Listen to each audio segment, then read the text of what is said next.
दोस्तों कहीं ना कहीं अगर अनुपमा यादव के अगर घर यानी पैसे और गाड़ियों के बारे में बात किया जाए तो अनुपमा यादव काफ़ी अच्छा इनकम कमाती हैं, यानी कि काफ़ी अच्छा रुपया मार्केट से कमा लेती हैं। हालांकि आपको तो पता ही होगा अनुपमा यादव एक बहुत ही अच्छी फीमेल सिंगर हैं। कहीं ना कहीं स्टेज शो की अगर बात की जाए तो स्टेज शो से काफ़ी ज़्यादा चर्चा में यानी कि पॉपुलर बन चुकी हैं। आपको बता दें अनुपमा यादव का एक स्टेज शो का 5 से 7 लाख रुपया चार्ज है।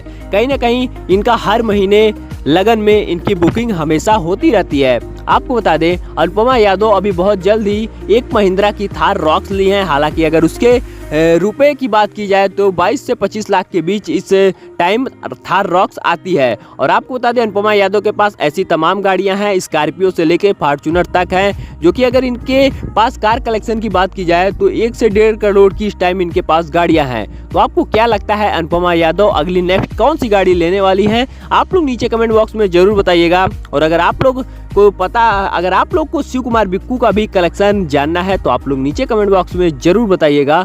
और हमारी वीडियो अगर आपको पसंद आई हो तो लाइक शेयर सब्सक्राइब करना बिल्कुल भी मत भूलिएगा।